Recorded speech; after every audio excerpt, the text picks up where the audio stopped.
Every country on earth at the moment is reforming public education. There are two reasons for it.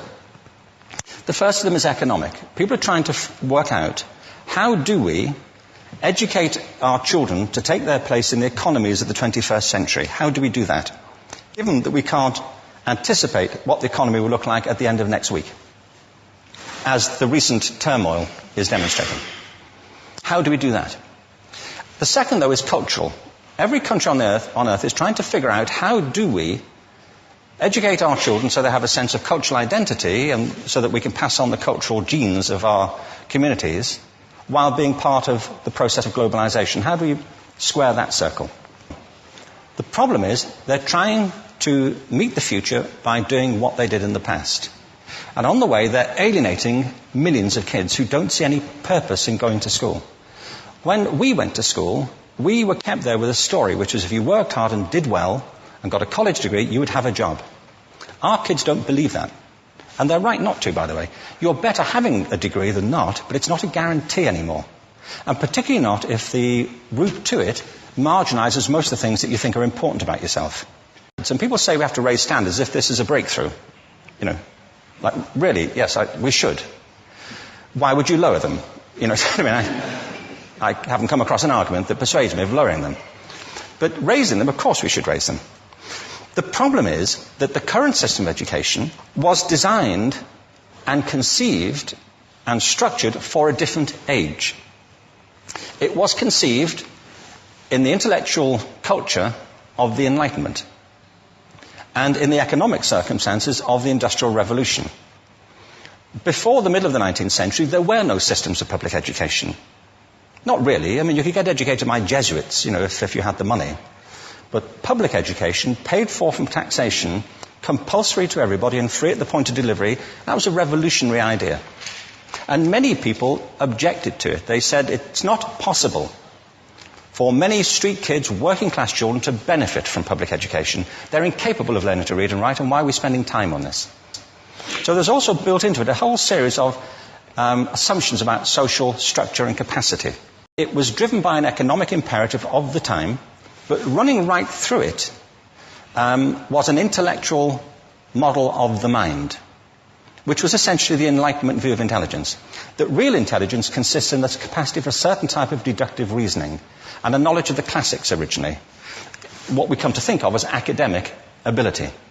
And this is deep in the gene pool of public education, that there are really two types of people, academic and non-academic, smart people and non-smart people.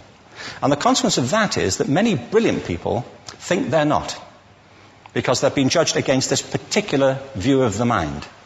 So we have twin pillars, economic and intellectual. And my view is that this model has caused chaos in many people's lives. It's been great for some. There have been people who have benefited wonderfully from it. But most people have not. Instead, they suffer this. This is the modern epidemic, and it's as misplaced and it's as fictitious. This is the plague of ADHD. Now, this is a map of the incidence of ADHD in America, or prescriptions for ADHD. Don't mistake me here. I don't mean to say there is no such thing as attention deficit disorder. I'm not qualified to say if there is such a thing. I know that a great majority of psychologists and paediatricians think there is such a thing. But it's still a matter of debate. What I do know for a fact is it's not an epidemic. These kids are being medicated as routinely as we had our tonsils taken out. And on the same whimsical basis, and for the same reason, medical fashion. Our children are living in the most intensely stimulating period in the history of the earth. They're being besieged with information and calls for their attention from every platform, computers, from iPhones, from advertising holdings, from hundreds of television channels. And we're penalizing them now for getting distracted. From what? You know, boring stuff. At school, for the most part. It seems to me not a coincidence totally that the incidence of ADHD has risen in parallel with the growth of standardized testing. Now, these kids are being given Ritalin and Adderall and all manner of things, often quite dangerous drugs, to get them focused and calm them down. But according to this, attention deficit disorder increases as you travel east across the country. People start losing interest in Oklahoma.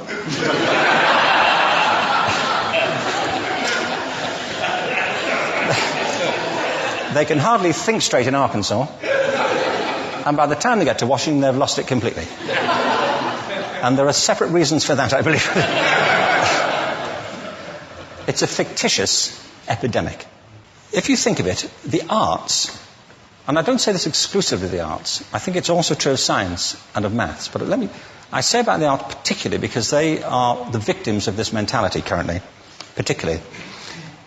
The arts especially address the idea of aesthetic experience. An aesthetic experience is one in which your senses are operating at their peak, when you're present in the current moment, when you're resonating with the excitement of this thing that you're experiencing, when you are fully alive. An anesthetic is when you shut your senses off and deaden yourself to what's happening. And a lot of these drugs are that. We're getting our children through education by anesthetizing them. And I think we should be doing the exact opposite. We shouldn't be putting them asleep. We should be waking them up to what they have inside of themselves. But the model we have is this. I believe we have a system of education that is modeled on the interests of industrialism and in the image of it. I'll give you a couple of examples. Schools are still pretty much organized on factory lines, ringing bells, separate facilities, specialized into separate subjects. We still educate children by batches. We put them through the system by age group. Why do we do that? Why is there this assumption that the most important thing kids have in common is how old they are? It's like the most important thing about them is their date of manufacture. You know what I mean?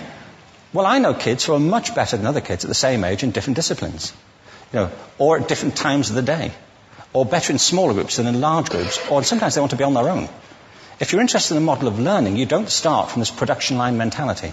It's essentially about conformity, and increasingly it's about that as you look at the growth of standardized testing and standardized curricula. And it's about standardization. I believe we've got to go in the exact opposite direction. That's what I mean about changing the paradigm. There was a great study done recently of divergent thinking. Published a couple of years ago. Divergent thinking isn't the same thing as creativity. I define creativity as the process of having original ideas that have value. Divergent thinking isn't a synonym, but it's an essential capacity for creativity. It's the ability to see lots of possible answers to a question, lots of possible ways of interpreting a question, to think what Edward de Bono would probably call laterally, to think not just in linear or convergent ways, to see multiple answers, not one. So, there are tests for this. One kind of cod example would be people might be asked to say, how many uses can you think of for a paperclip? One of those routine questions. Most people might come up with 10 or 15. People who are good at this might come up with 200. And they do that by saying, well, could the paperclip be 200 foot tall and be made out of foam rubber? Does it have to be a paperclip as we know it, Jim? Now, there are tests for this, and they gave them to 1,500 people. This is in a book called Breakpoint and Beyond. And on the protocol of the test, if you scored above a certain level, you'd be considered to be a genius at divergent thinking. Okay? So my question to you is, what percentage of the people tested, of the 1,500, scored at genius level for divergent thinking? Now, you need to know one more thing about them. These were kindergarten children. So what do you think? What percentage at genius level? 80. 80, okay. 98%. Now, the thing about this was it was a longitudinal study. So they retested the same children 5 years later, ages of 8 to 10. What do you think? 50? They retested them again 5 years later, ages 13 to 15. You can see a trend here, can't you? Now, this tells an interesting story, because you could have imagined it going the other way, couldn't you? You start off not being very good, but you get better as you get older. But this shows two things. One is we all have this capacity, and two, it mostly deteriorates. Now, a lot of things have happened to these kids as they've grown up. A lot. But one of the most important things that happened to them, I'm convinced, is that by now they've become educated. They've spent 10 years at school being told there's one answer, it's at the back. And don't look. And don't copy, because that's cheating. I mean, outside schools, that's called collaboration, but inside schools. Now, this isn't because teachers want it this way. It's just because it happens that way. It's because it's in the gene pool of education. We have to think differently about human capacity. We have to get over this old conception of academic, non-academic, abstract, theoretical, vocational, and see it for what it is, a myth. Secondly, we have to recognise that most great learning happens in groups, that collaboration is the stuff of growth. If we atomise people and separate them and judge them separately, we form a kind of disjunction between them and their natural learning environment. And thirdly, it's crucially about the culture of our institutions, the habits of the institution and the habitats that they occupy.